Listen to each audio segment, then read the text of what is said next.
the meeting to order. I would like to ask Mr. pray. So if you don't mind bowing your head.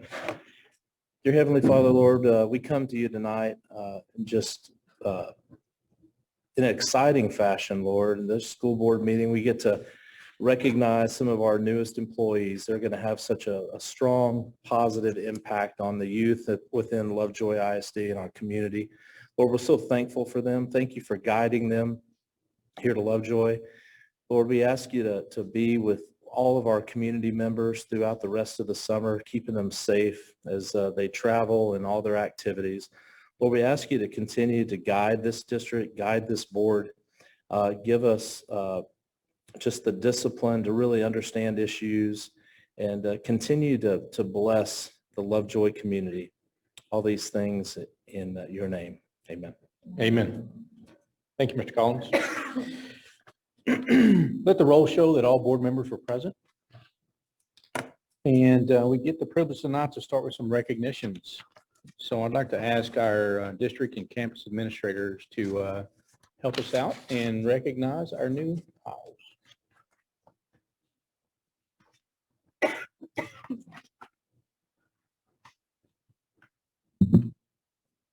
Good evening. Tonight, we are so excited to welcome some new Leopards to the team. We have several new hires tonight. I think traditionally, we have also introduced new hires in May and in June. We didn't do it that time, those meetings. So we have a number of new team members to introduce this evening. We have some very special traditions in Lovejoy ISD. We are going to present our new hires two things: an apple for the teacher as a thank you for joining the Lovejoy ISD family, and a pen, which is to encourage you to write the next chapter of your teaching career with us as you inspire and influence our students. Our first new hire is on my list, and that is our new CFO, Dr. Jennifer Duplessis. Come on up, Jennifer.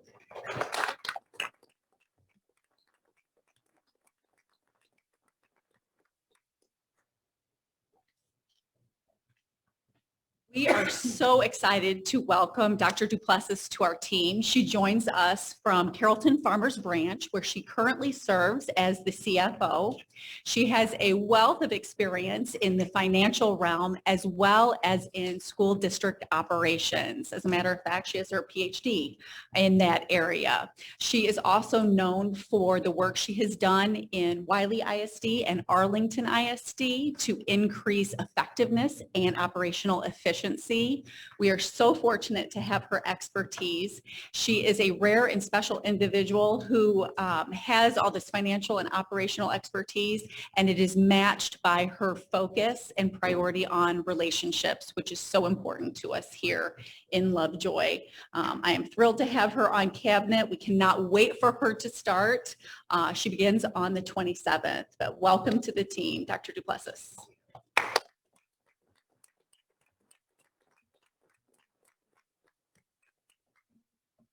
And we have Holly Haynes, who will come and introduce our new staff at Puster.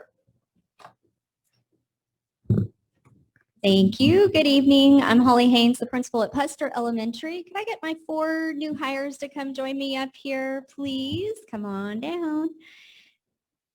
I'm excited to introduce to you 3 of my 4 new hires tonight are first-year teachers, and I do not take lightly the care that I hold in my hands for this incredible first-time adventure for them. I'd like to introduce first Paige Christensen. Paige is a first-year teacher who went through Lovejoy 1st through 12th grades. Paige has seen our fine arts program from the inside, and she now has the great job of taking our youth through our fine arts program as our new art teacher at Puster.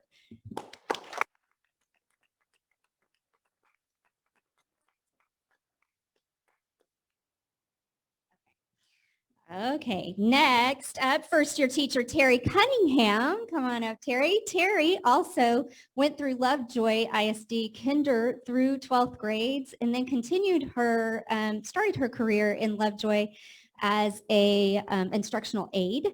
And she has been an instructional aide at all levels for the past 9 years. And it's finally her turn to take over and take charge in the classroom. And we're so excited for Terry. She's going to be teaching 3rd grade English language arts at Puster.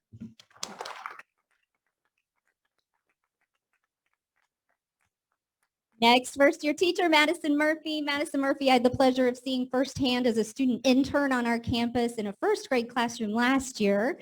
She'll be taking over her own classroom as a kindergarten teacher at Puster this year.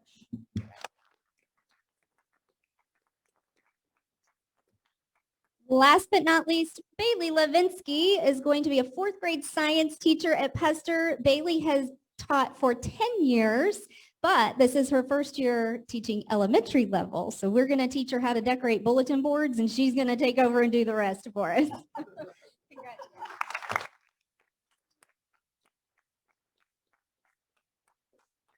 Mr. Winkler will be making introductions for Sloan Creek.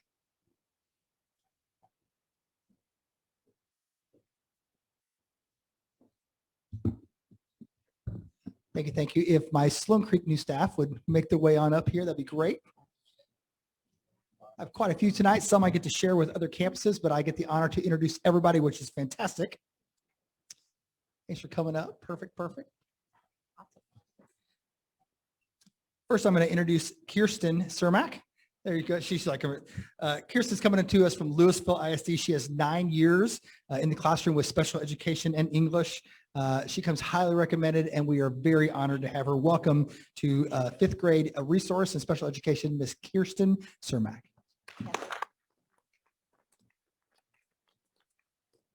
Next is Debbie DeCasper. Debbie and I worked together many moons ago in a different decade at Ted Polk Middle School. She's been teaching English for 22 years, very successful over those 22 years. She actually served in the U.S. Air Force as a counselor, helping veterans, and has gone on to a life of service. We're thankful for her service and really excited to have her teaching English, 6th grade English at Sloan Creek.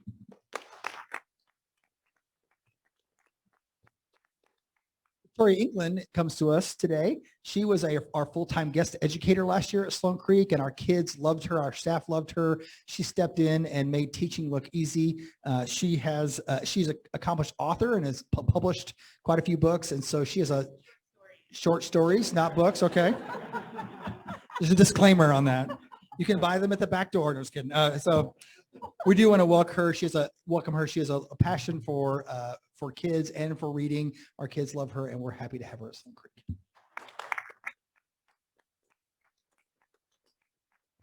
Next is Mr. Kevin Francis. Kevin has been already working with our kids over the summer. He's coaching 5th and 6th grade PE for us and working at the high school as a coach. I think we may be sharing him more often than not. Kids love Coach Francis. He's coming to us from Denton High School where we had to pry him out with a crowbar. Welcome, Mr. Francis.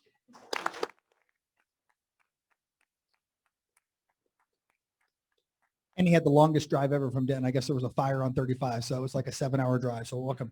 He left last night and just got here. Okay. Jason Klotz comes to us from Allen ISD, comes from Olson Elementary.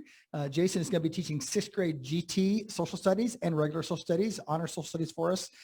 He has over 9 years experience and really has a ton of kid relationship stuff, kid relationship skills that when I called his principal and I said his name, she started to cry because she loved all that he did for her kids. So ladies and gentlemen, welcome for us, Jason Klotz. Amy Kessler is going to be teaching 6th grade math for us. Amy was the team leader at Olson Middle School in Plano. She was a team leader for 6th grade math and 7th grade math. She has 6 years of experience. 9 years experience. No, 6 years experience. Sorry. And one of the things that her principal said about her is she's just a natural leader in math. She not only loves it, she loves to engage other people and kids in math. And she's one of those teachers that people say, I didn't like math until I had Miss Kessler. Welcome.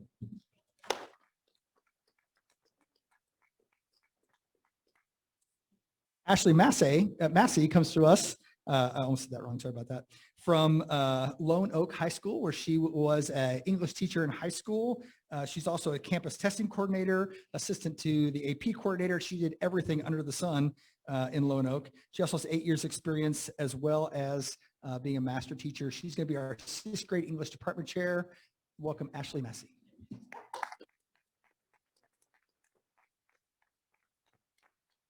One of the people we get to share, and thankfully so, Miss Michelle New is coming to us as an orchestra director. She'll be home based out of Sloan Creek, but will mostly spend most of her time at Willow Springs teaching orchestra. She's a fantastic orchestra teacher, highly regarded and really in demand. We were excited that we won the bidding war for Michelle, and our kids are really going to love her teaching. She comes up with things like Merry Bassmas, where she gets all the bass players together for a holiday celebration. Lots of fun stuff's about to happen in orchestra, thanks to Miss New.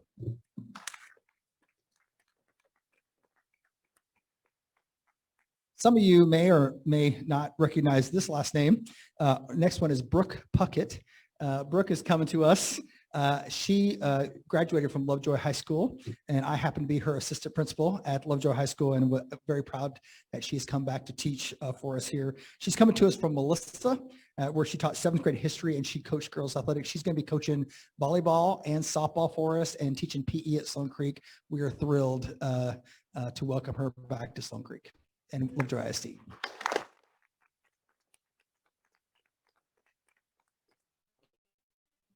Lori Scaglione is coming to us from Plano. She has 25 years of GT English experience. She was a GT specialist in Plano.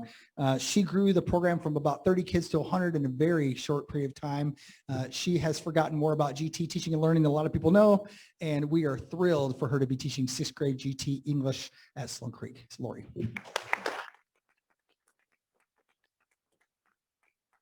Speaking of a great deal of experience, we're really happy to have Eileen Wade join us. Eileen is a SLP, which is a speech and language pathologist. She's a speech teacher. She has 27 years of speech teaching experience.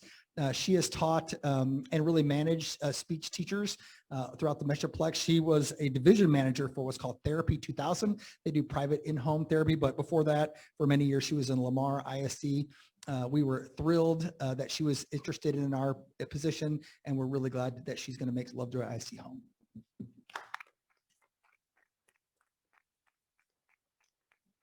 And last but certainly not least is the amazing Heather Weaver. Heather is a fixture over at Willow Springs Middle School. She was instructional aide there, but Heather is working with us at Sloan Creek as our life skills teacher. We're excited to have her working. She actually worked in Allen as a life skills teacher beforehand, and so before the pandemic, we're happy that she's joining us back in the classroom this year.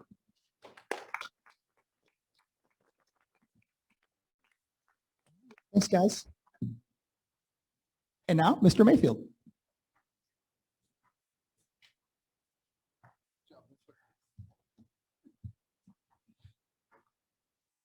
I'm not Chris Mayfield, but I am Kevin Parker, and I get the privilege of serving as principal at Willow Springs Middle School.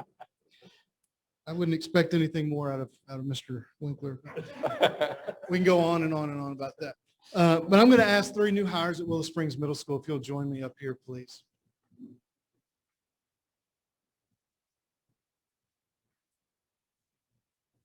I'm extremely excited to be able to introduce to you 3 of our new hires at Willow Springs Middle School. The first is Daryl Evans. He's coming to us from Prosper ISD. Mr. Evans, or Coach Evans, is going to be a technology teacher at the middle school, along with being our middle school boys athletic coordinator. If you get any time to spend with Coach Evans, you're going to see that not only does he have high expectations for our kids in the classroom, or I'm sorry, on the athletic field, it's equally as high in the classroom. And so we're really excited to have Coach Evans. So welcome.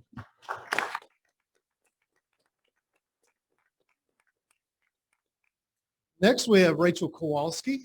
She's coming to us from Plano ISD. Ms. Kowalski has been at Plano Senior High for a number of years, and she has taught math all the way up to the pre-cal level.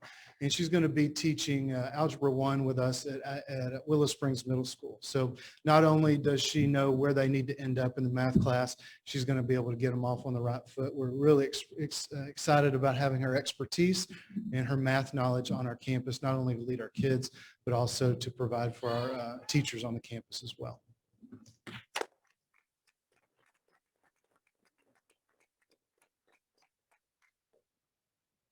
Finally, we have Katie Riley. Katie is also coming to us from Plano.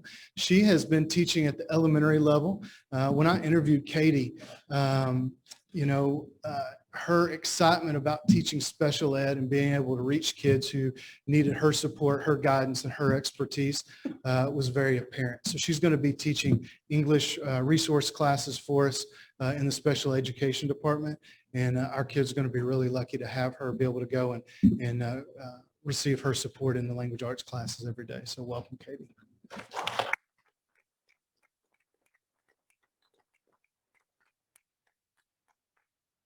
Now I believe it is Mr. Mayfield's time.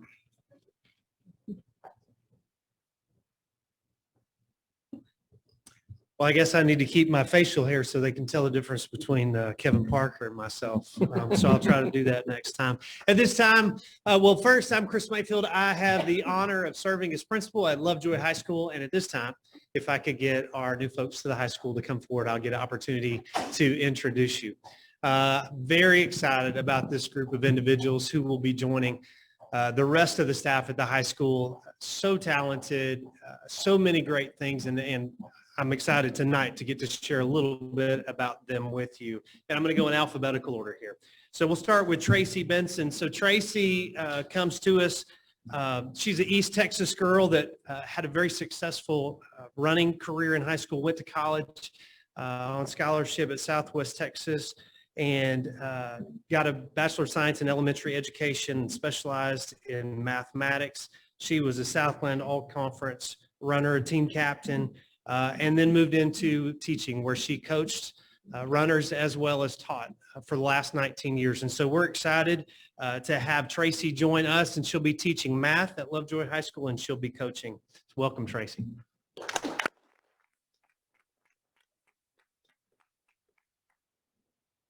Aaron Capitelli is next. Aaron was born and raised outside of Rochester, New York. So, but he doesn't sound like it. Like when you talk to him, he sounds like he's from down here, which was a surprise for me. But he got a Bachelor of Arts in Journalism and Mass Communications from St. Bonaventure in New York, Master of Education in Applied Technology and Performance and Improvement from UNT. Has spent the last 10 years at Highland Park Middle School, where he's led their journalism and yearbook programs. He has two girls. The first one will be a freshman at OU, and his second daughter will be joining him at Lovejoy High School as a sophomore. He was 2016 Highland Park ISD Secondary Teacher of the Year. And you may have heard him on the radio before from hosting a morning show on Mix 102.9. He was 2006 Dallas-Fort Worth Radio Personality of the Year, and so many great experiences that I know will be huge for our kids. So help me welcome Aaron Capitelli.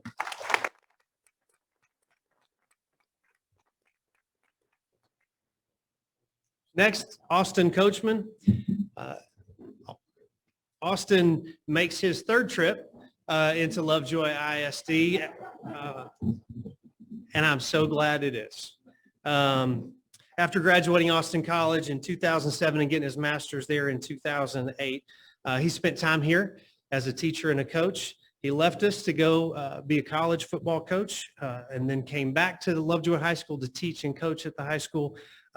Last year, he spent a year at Red Oak as an assistant principal, and he'll be joining Lovejoy High School this year as an assistant principal. And I'm very excited about that. He's married to Andrea, and they have two kiddos that keep him busy like crazy. Blaze, who's 3, and Bowers, 9 months. Help me welcome Austin Coachman.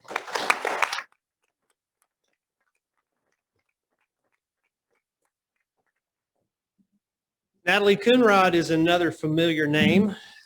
Natalie actually is not a new hire at all. She's just new to the role that she's in. So Natalie has been at Willow Springs as an 8th grade science teacher and coach for the last 5 years.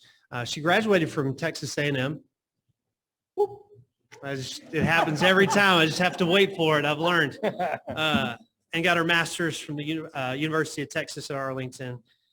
She's been at Denton High School, Argyle at Wiley. She's taught in the classroom. She's taught in the gen ed setting. She's taught in special education, but her heart is in counseling.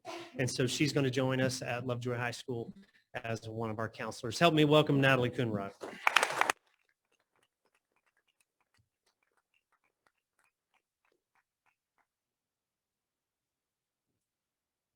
Ryan Groh is next. Ryan's originally from South Louisiana, moved to the Dallas area, graduated from Highland Park High School, and then attended college at the University of Arkansas in Fort Smith, where he earned his bachelor's of mathematics education.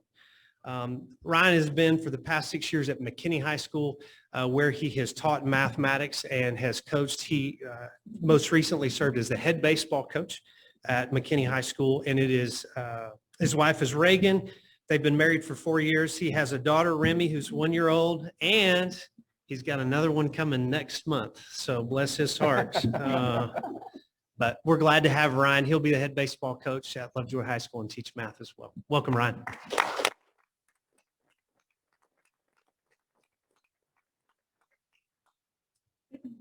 Alex Holloway is next. Alex is originally from the Dallas area and did his went to school at the University of North Texas, where he earned quite a few accolades, both in the performance realm as well as in the academic end.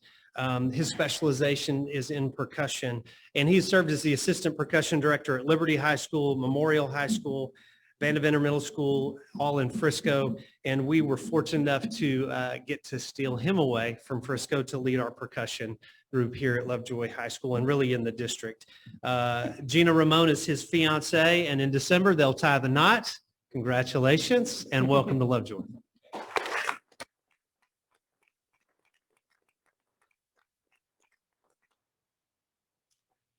Next is June Owens.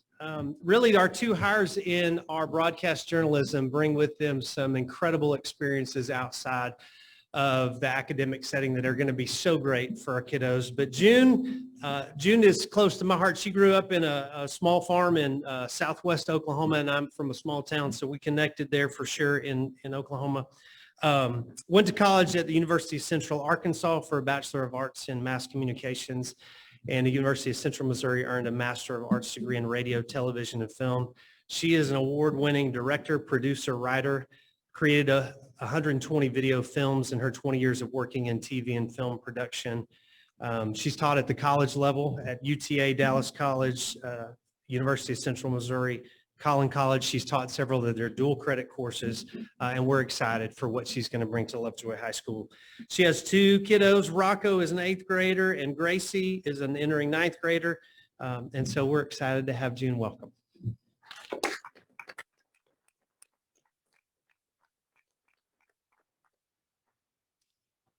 Next is Carrie Robbins.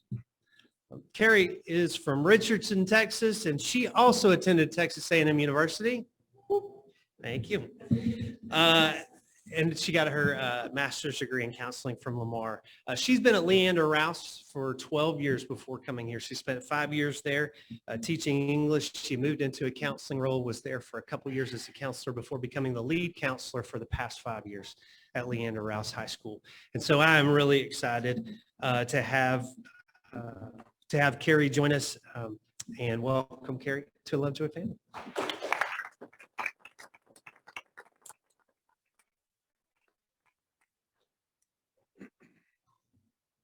Matthew Schmidt is next. Matthew's from McKinney. He attended Texas Tech and graduated with a Bachelor of Science in Biology. He's previously worked in Community ISD, where he taught biology, chemistry, and physics. He is married to his beautiful wife, Rachel, here, who has strong Lovejoy connections. And they have a seven-month-old daughter, Emily Kate. We're really excited to have Matthew join us. His love for kids and his commitment to do whatever it takes was very clear in the interview process, and I know he's going to do an amazing job at Lovejoy High School.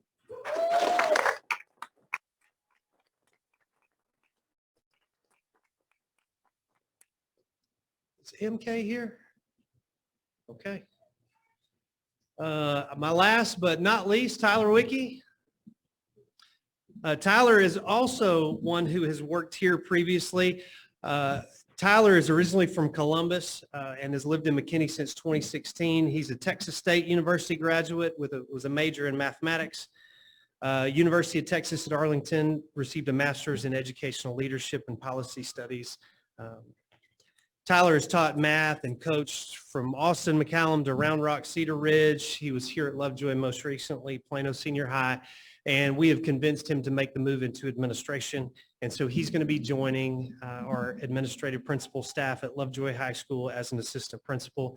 He and his wife, Christine, have 3 kiddos. Titus is 7, Madden is 5, and Cannon is 2 months. So he has his hands totally full as well. But he's going to have them more full when we start in August. So welcome, Tyler. We're glad to have you.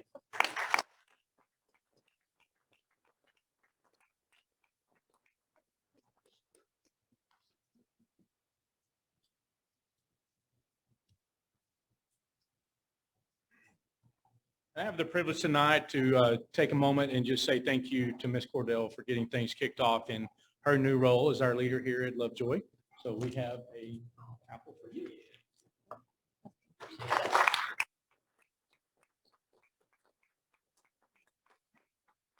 I also want to just extend a huge thank you to our principals, our coaches, and our administration for the work and the heart and the commitment it takes into building great teams and getting all these people in place to help us move forward. So thank you for all you did this summer and during this time to get this done.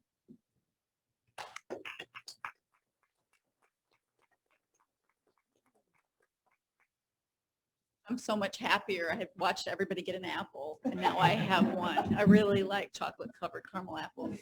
So thank you. We have 3 additional new teacher designations that we would like to make, distinctions we would like to make tonight that are very special. And these are our Silver Star recognitions. A Silver Star is a Lovejoy ISD alumni who comes back to serve as a staff member or teacher in Lovejoy ISD. So tonight we have 3 Lovejoy ISD graduates who are going to be joining our team. They have been introduced to you, but I'd like them to come up now so that we are able to recognize them as Silver Stars. That would be Paige Christensen at Puster Elementary, who is a 2017 Lovejoy High School graduate.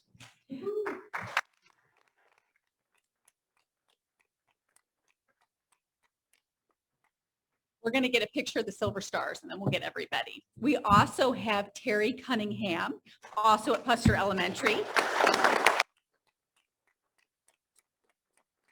2011. And Brooke Puckett, class of 2012.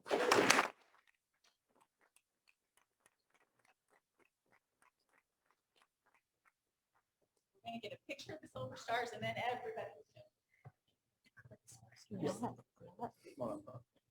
All of us? Yeah.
Oh.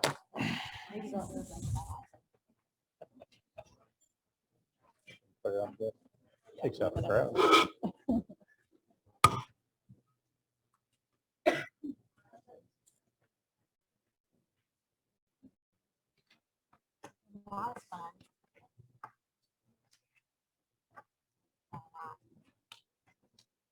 Hopeful and fun.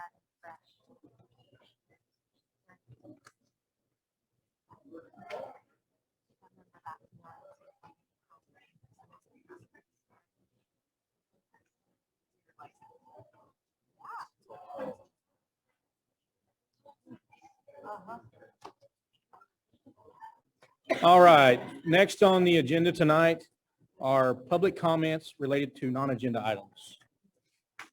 Mr. Owens, there are no public comments related to non-agenda or agenda items this evening. Perfect. So no public comments for non-agenda or agenda items, and we will move on to our consent agenda. Is there anything anyone needs pulled for review in our consent agenda? Jeff? Okay. With that, I'll need a motion. So moved. Second. I have a motion to approve the consent agenda and a second from Chad Collins. All in favor? Aye. All opposed? Motion carries. And next up is our notice of resignations. Mr. Musers.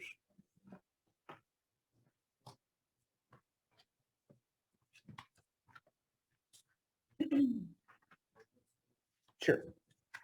Perfect.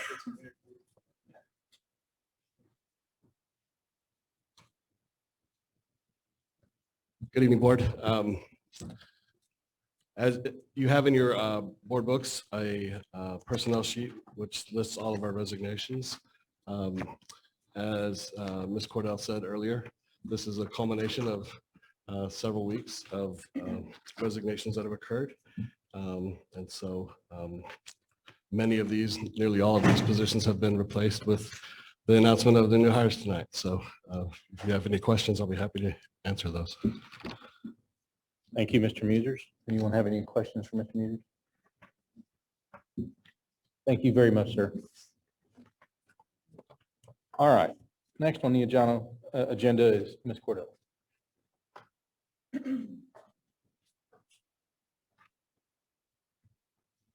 For this evening, I formally bring forward for your consideration the superintendent year one goals in order to provide shared focus and clearly identified priorities.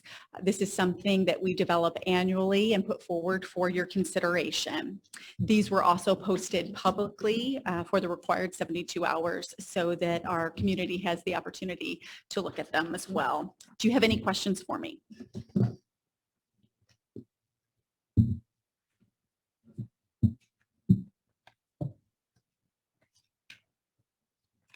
Can you give just a couple of comments on each bullet just to share a little more detail with the public? We've obviously worked together to achieve this, if you wouldn't mind.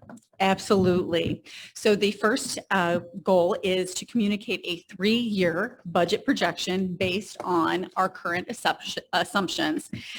We will be working closely with our new CFO, Dr. Duplessis, to make sure that is part of our routine business, and that will be made public periodically at some regular school board meetings in addition to workshops.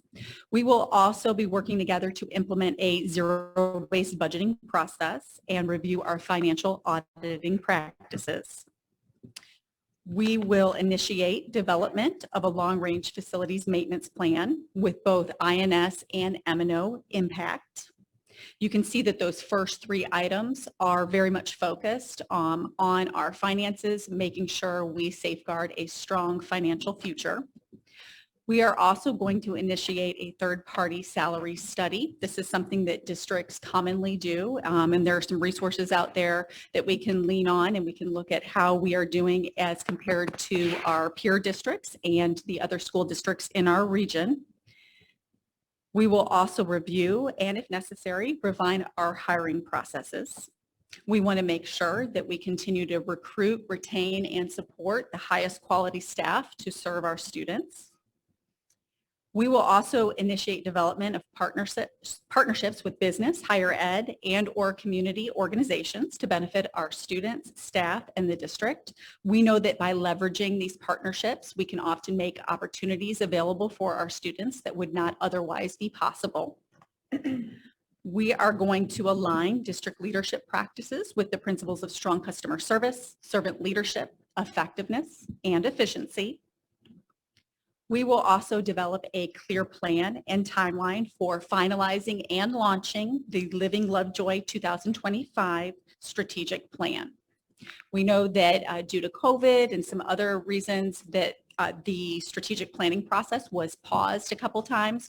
We want to make sure that we have a strong relaunching of that and that we are able to bring that to a successful conclusion and that we have a strategic vision that really represents our desires and our hopes for our school district and gives us a clear target to map our actions and our decisions towards that goal.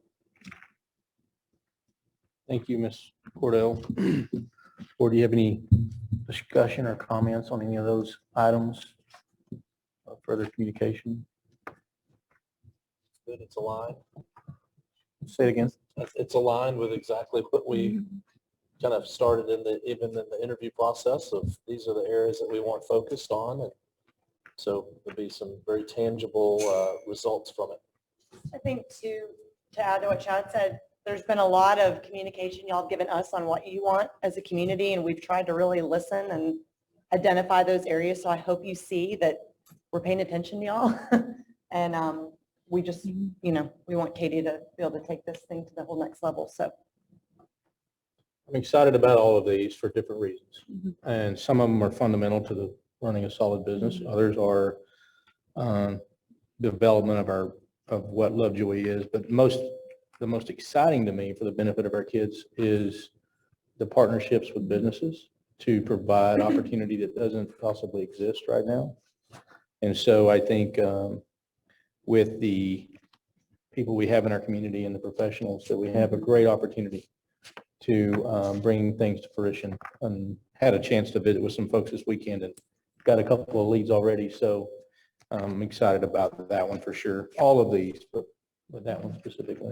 So Can you remind us again your 3 priorities you're going to really focus on? And then that kind of ties in what these focuses are. Absolutely. So From a big picture perspective, we want to make sure that we continue to support and focus on our legacy of excellence in Lovejoy ISD. We have a number of traditions and a number of factors within our school district that make Lovejoy ISD a very special place. It's important that we identify those things and that we continue to take action that align with that and make sure we have resource allocation to support those things.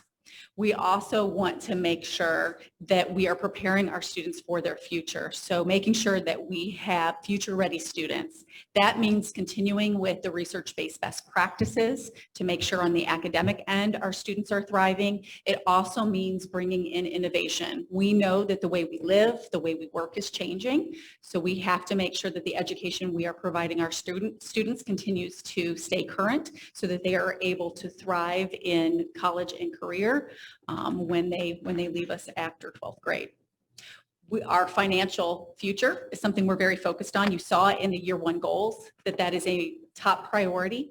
And so we are going to focus on financial sustainability. That includes practices such as that zero-based budgeting. It also means being very strategic about how we allot our resources and how we forecast for the future. We know that our finances cannot be an annual conversation in the way that they have been this last spring. That's not who we are as a district. There are so many excellent and special things about us. We do not want those financial challenges to become part of our story. And if we don't want that to happen, it means we're going to have to proactively do some things a little bit more strategically and a little bit different as we approach the budgeting process, both for the 22-23 school year and then moving beyond that as well. Thank you. all right, there's no other comments. I need a motion to approve the year 1 goals for our superintendent. So moved by second Marvin. So moved Ann Smith, second Marvin. All in favor, say aye. Aye. Opposed? All right, thank you. And would like to ask Mr. Coach Ross to come to the podium now and talk to us about an update on our athletic capital projects.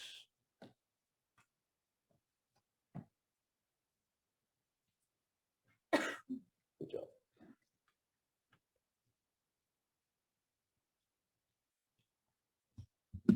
Good evening. Have a little show and tell. Like it. Good. I'm very, I gotta see it. Before we get started, I also have a guest here from Hellas, Mr. Paul Schinner, right here. Thank you, Paul, for being here. He's the regional vice president of Hellas. And so as we go through this, if there's any technical questions that go above and beyond a football coach, he'd be the guy that can answer these for us.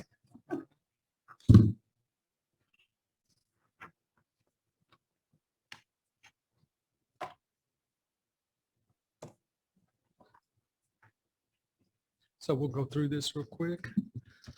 Let's see here. So what I'd like to do.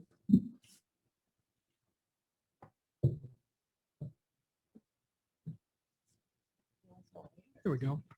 So on the agenda, you can see I'm going to cover a little baseball, softball improvement update. We'll go back through kind of what we're doing and where we're at right now, and kind of recap what we agreed to, what we're going to cover and all of our upgrades, go back through it and then kind of give you an update where we're at. We'll also go through turf replacement improvement updates. We are going to talk a little bit about the geotech report and some implications that we need to discuss about that report, and then branding and insurance replacement improvement updates as well. So here's a scope of the baseball, softball improvements. As you can see, upgrading and updating our facilities in every way that we possibly can, really. We're going through updating the turf, going through the lighting, and that will be really a district standard. You're going to get LED lighting, much more cost effective, and then also it's a better quality product as well. And you know, in these facilities, we're talking about athletic facilities, it's a safety aspect as well to it. We also are going to be doing scoreboard improvements. We're going to spend some money on some streaming and broadcasting system upgrades and improvements. We're also going to be touching the press boxes on both of them, updating those as well. Then we're going to go into the baseball and softball batting cages. I've had this question a couple of times. The existing structure will stay, and then there will be a new one next to it as well. You know, that's something as we were designing it, we really didn't want to lose access to something we already had. So that'll give us two different areas to use with the kids. And then we're going to have a baseball, softball storage facility out there as well. And then there's some funds set aside as well for some drainage improvements. They're much needed in that area. Here's some pictures we have talked a little bit about in the past. You can see our current press box, the top left-hand corner, and then kind of what we're looking at. And as you look at the picture in the bottom left-hand, that's really the standard in this area. You're going to see a press box just like that in McKinney ISD, Prosper ISD, Allen ISD. So, you know, this isn't necessarily the Cadillac, but it's absolutely what our kids need right here. Then you can see our current baseball field, grass, and obviously we're upgrading and updating that to turf. Then we have our current batting cages, and you can see our future batting cages. You know, now it's covered and it's weatherproof. Now here's an example of our softball facilities, again, the press box, the turf, and then an example, that's kind of a general example of the scoreboard that we're going to use. That scoreboard you can find, again, those are McKinney. Plano has a similar scoreboard as well. You know, so that's kind of a standard in this area. Now, as far as projected finish date on this, as of right now, they're telling me mid-December. If you've been in projects this size, sure, you know, I'm hoping. But they're telling me, guaranteeing me that it will be done by Christmas. So barring some kind of a weather issue, that's kind of where we're at right now. One thing on our timeline on this, We really wanted to start baseball, softball first, then touch the practice fields in the back. We couldn't do it that way. The only way they could access the practice fields was through the baseball, softball facilities. So I've had some questions about the timeline. As we were working through this with the Lovejoy operations, we realized this is the only way that we could do it. So once they get that started, get the groundwork done, then they're immediately going to be starting on the construction on baseball, softball. So the construction will be going up, and the last thing that'll be there is the turf, because they're driving the trucks through there. Quick question. Yeah. So for the fall, when there would maybe be fall workouts or whatever, what's the plan for that if everything's ripped up? Or will it not be ripped up yet? They're going to try to get to that as late as they possibly can, but still guarantee our date. Wow, okay. So Coach and I have talked a lot about that, and, thank goodness we have an indoor facility. Right, okay. So we're going to be able to drop cages. We're going to be able to do some things. Perfect. And, it's awesome that we're getting improvements. It's also can be difficult when you're getting improvements. I figured y'all thought about it. I just wanted to know, so if someone asked me. No, absolutely. I had an answer. Is it going to be easy? No, Right. but it's going to be worth it. Yep. Now, next, just some turf lighting improvements. Again, here's the scope of the project. We briefly talked about just turfing the two multi-purpose practice fields in the back. These not only will be turf, but they will have lighting as well, the new LED standard. We'll have replacing the turf at the Leopard Stadium, the multi-purpose indoor and Willow Springs. Upgrading LED lighting again everywhere, multi-purpose indoor, Leopard Stadium, Willow Springs, and our tennis courts as well, which will make a significant difference for those kids. We're going to repair and repaint the track at Lovejoy High School and Willow Springs. And then we're going to build a multi-purpose storage area next to our two practice fields. Those two practice fields will have baseball, softball, lacrosse, soccer, and football lines on them. So they really are something that's going to be, they're going to touch every kid in our school and to a degree, a lot of them in our community as well, because we're going to do everything we can to give access to our community, those fields through rentals. Now, a little bit about that's the turf that we have down there right now. And, there's some significant upgrades that went into this turf product that we have. First of all, we added an E-layer. When you have this turf right now, what we have, you had a base, basically looks like a gravel road. Then you're dropping the turf on top of it, adding the rubber and sand, and that's your field. Okay. What they're holding right there, that black surface right there is the E-layer. They call it a pad. And that pad, not only is it changes the G-shock rating of the field, it makes it safer, softer, and it lasts longer. So it's an investment by our district, but it will pay dividends. You really don't see fields anymore ever without one.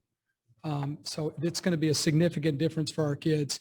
They just finished the indoor, and the kids, everyone, when you walk on it, you immediately feel the difference from what it was to what it is now. It's a significant upgrade. Not only does it increase obviously the quality and the life of the product, it's safer. The G-shock rating on this will be significantly lower for a length of time that's unbelievable. And the next time we replace the turf, you are not replacing that E-layer. That pad will be there for a very, very long time. So this is something, it's a one-time investment that's going to pay dividends for quite some time. The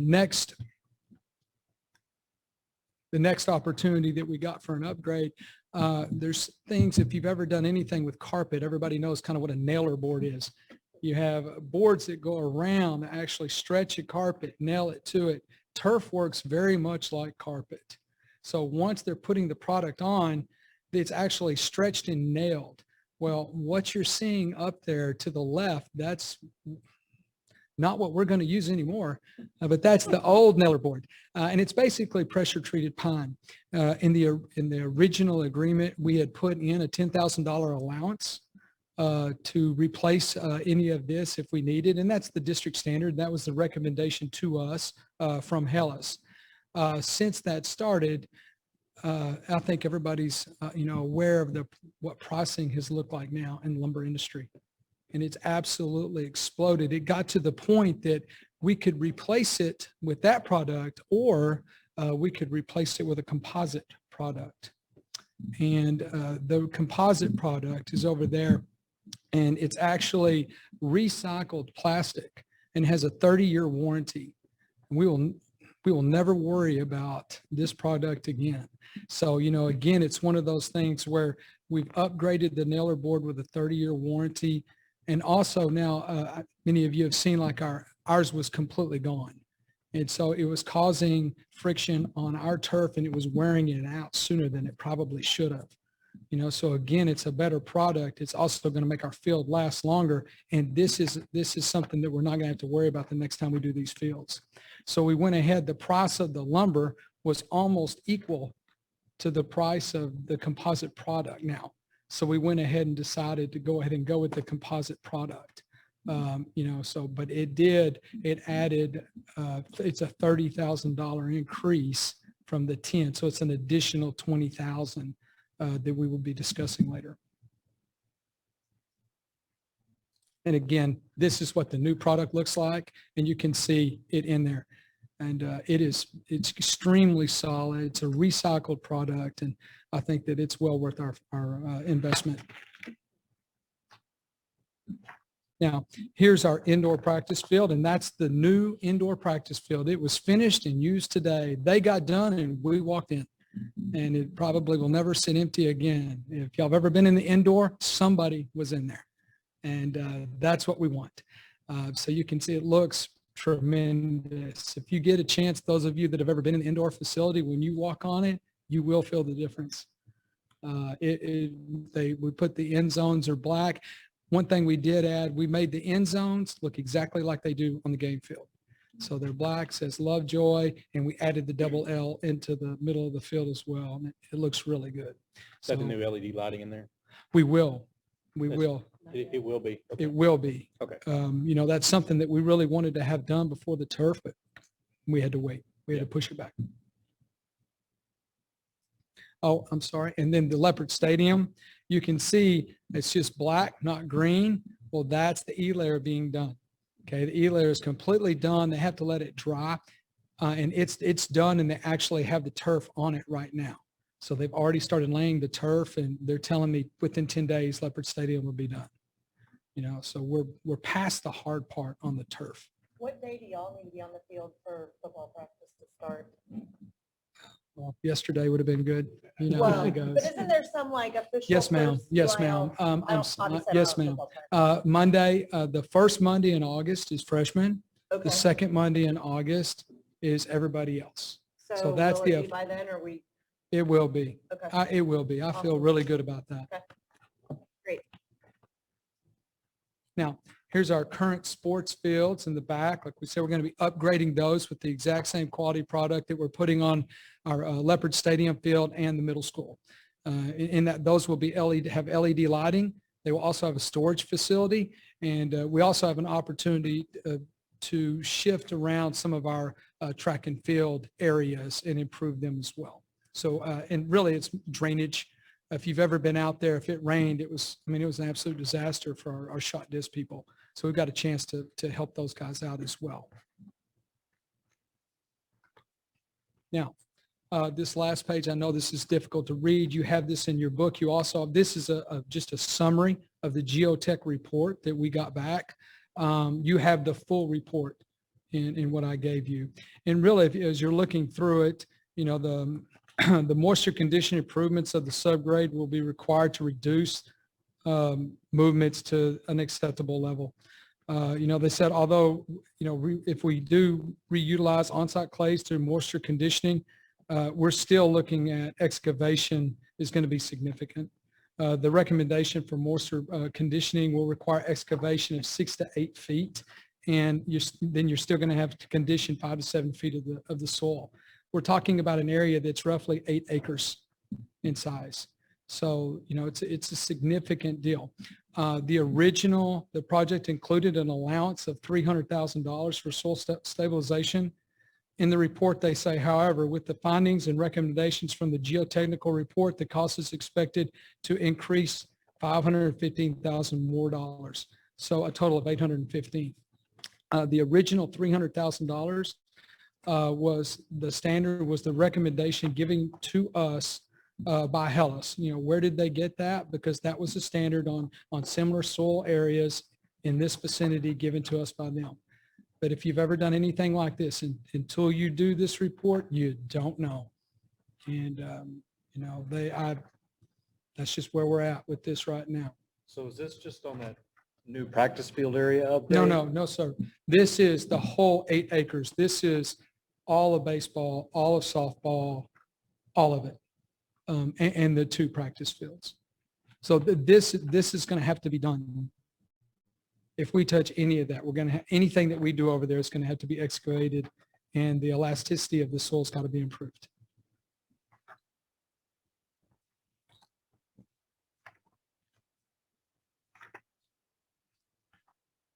Now, here's the estimated completion dates.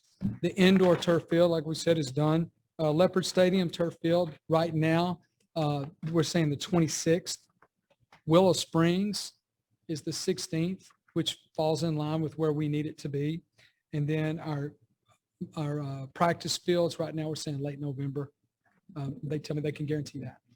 So you could potentially use the practice field while they're doing the softball and the baseball field. Mhm. Would that make sense? Mhm. Okay. Yes. Because that would be next after you do that, right? Yes. Okay, cool.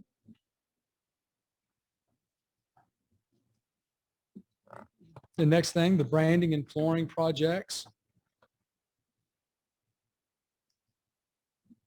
You know, our current indoor facility, and, you know, obviously we talked a little bit about that, but just upgrading our branding, you know, in all facilities. You know, this will encompass baseball, softball areas, as well as their locker rooms. There's improvements there. There's also, we're touching the track, soccer locker rooms, and making really a district standard in flooring in all of our locker rooms.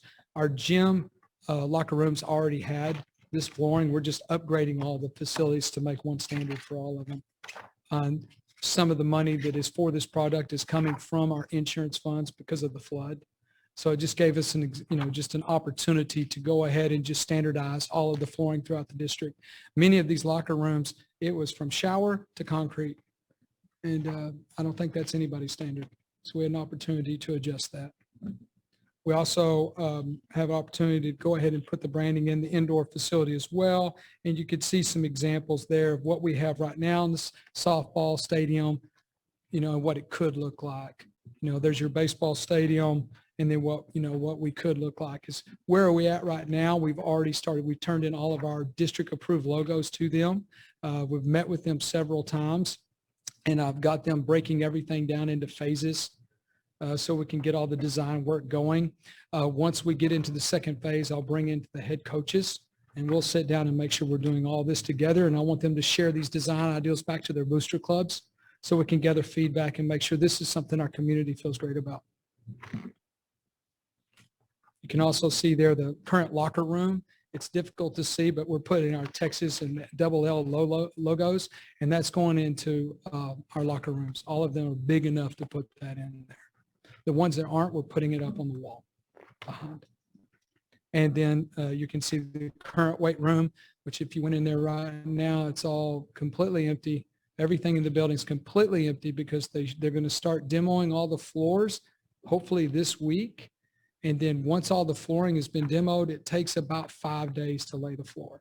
The biggest thing we're doing right now is making sure all of our moisture levels have to be at a certain level before they can lay the floor. We're going to go ahead and do the demoing and then be checking that, and we'll update you on that if there is any further issues with that. Once the flooring is done, then we're going to be able to ship in all the weight equipment. Is supposed to be here the 2nd of August, and that's on schedule.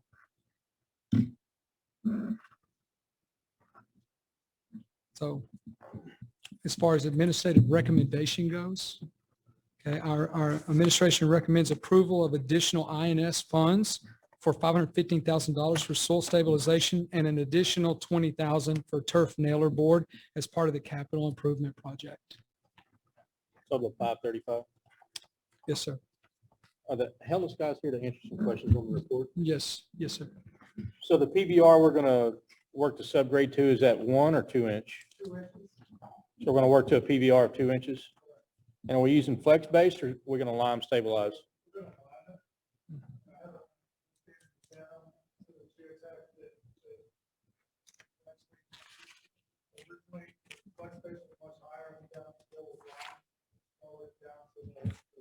Does that save us money? It's over $200,000 savings in that. Okay. Mhm.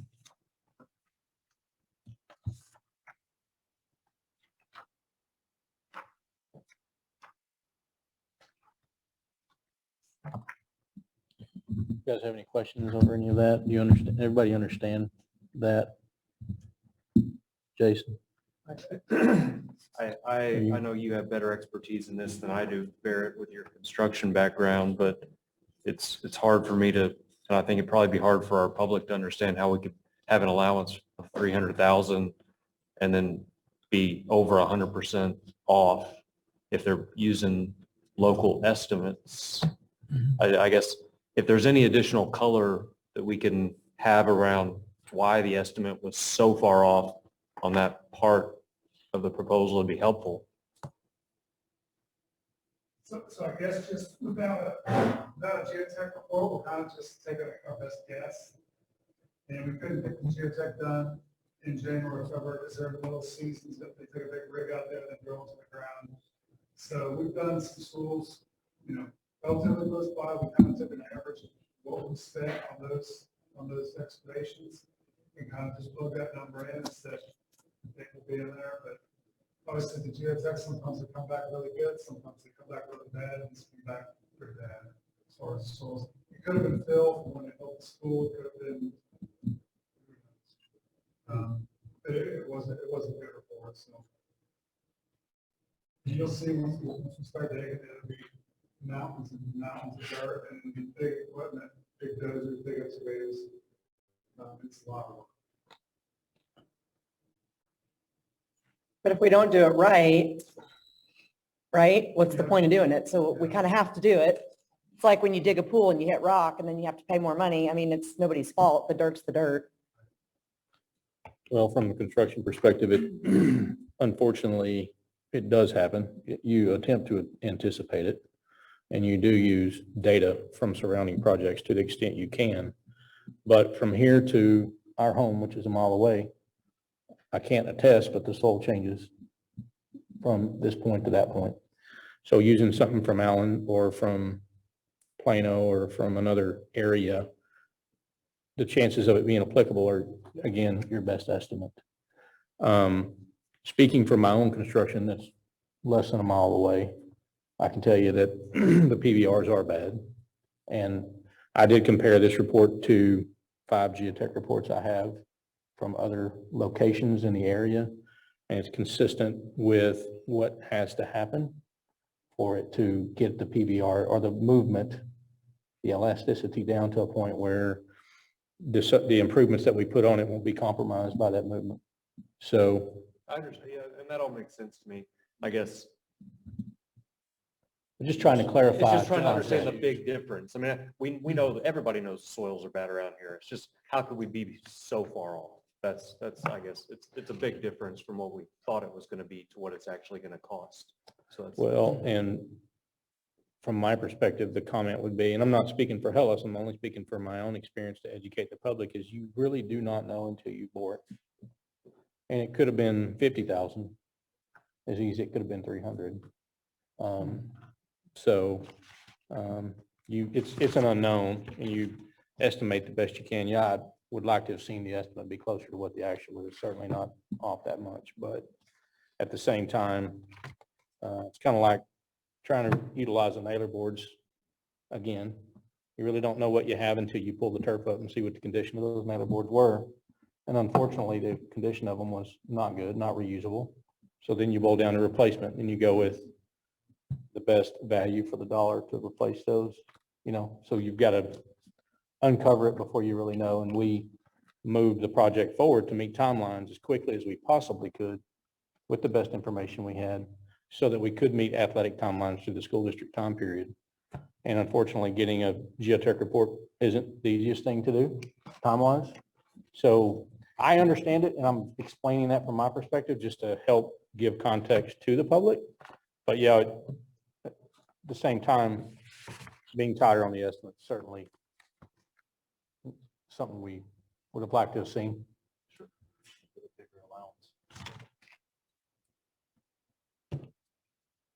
It's a big area. 8 acres is we're doing a lot at all at once. So I think people understand that too. Yes, sir. 7 to 8 feet for 8 acres. Is that a volume discount? And you have to do this. I'm glad you laughed. I'm not trying to offend you.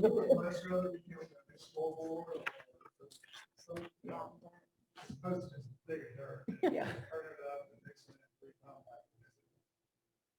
You know, it just seems like a better use for your life as an insurance policy, so that deal stays in great shape for decades. Yeah. We do this to the baseball fields too, because even though you're laying turf down, they have to have No, the you same. absolutely have to Because do it's the this. same as the high school football. Yes, field. sir. Yes, sir. It's all the High same. school football field did not require this. Did not, condition. did not. The high school football field did not need this reconditioning. It was already done. But you know, you think back, was this level of work required in the original field? No. And think how far away they are. And like to Barrett's point, like until you go down where you're going to build, you don't know. How far is that field from the other one? And it's that different. Was chemical injection an option in the recommendations from the geotech? It was not included in their report.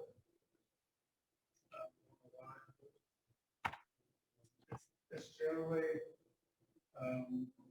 it's a mess to get them out of the around. Turns your soil into basically a big cold job. And it's hard to get it back after that. And it takes forever. It would probably extend the timeline into January, February. Is my guess. I'm a bit skeptical of the nature of it anyway. Not sure I buy all of it, but anyway, I was just curious. But lime stabilization was the most efficient way to get it done over the flex base. Most cost efficient, Yes. And Okay.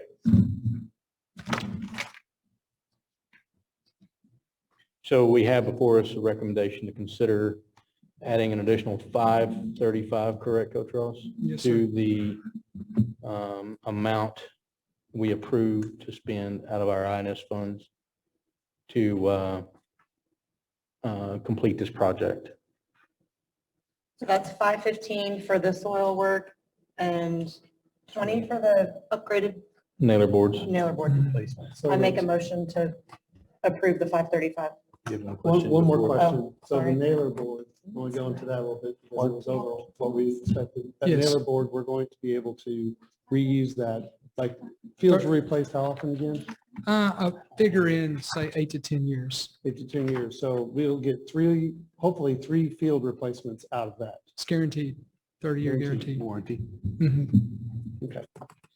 So we're spending a little bit now to save that in the future. And who knows if prices will go up in the future. Exactly. It's not going to get cheaper to do this. And it got to the point that to put the wood in at this point was almost the same price. Because this was an allowance, No, you know, so wouldn't have lasted as long. that's exactly right.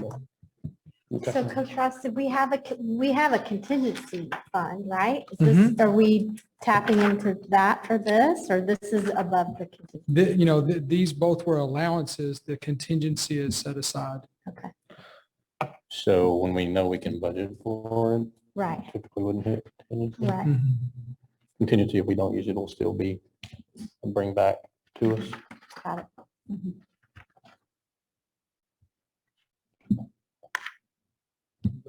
Clarify. Oh, sorry. So Amy asked, was there contingency in the original proposal?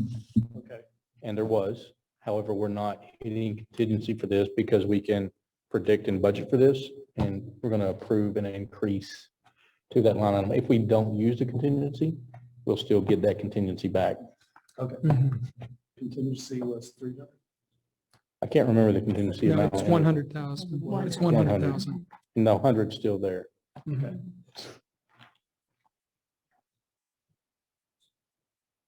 For me to make my motion again. So we have a motion to approve it from Ann Smith. We'll need a second. Jeff Wood, second. All in favor, say aye. Aye. Opposed? All right, motion carries. Thank you, Coach Ross.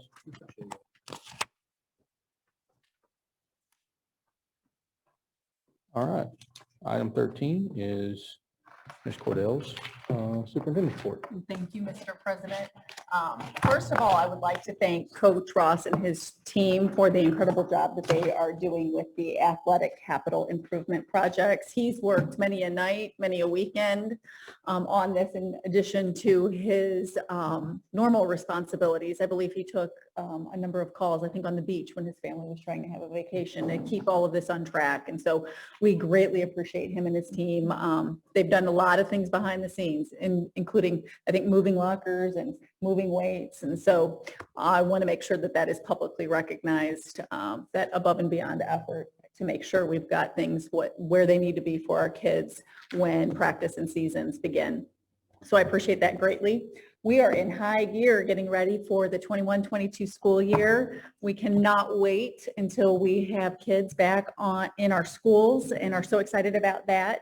We have on July 29th at both Puster and Hart Elementary School, our Parents' Night In, where our elementary school students are going to get to meet their teachers, and us parents are going to get to learn about what will be going on at our elementary schools this year. I am excited about that. We also have our Freshman Founders event and our new student high school event that will take place on the morning of August 12th.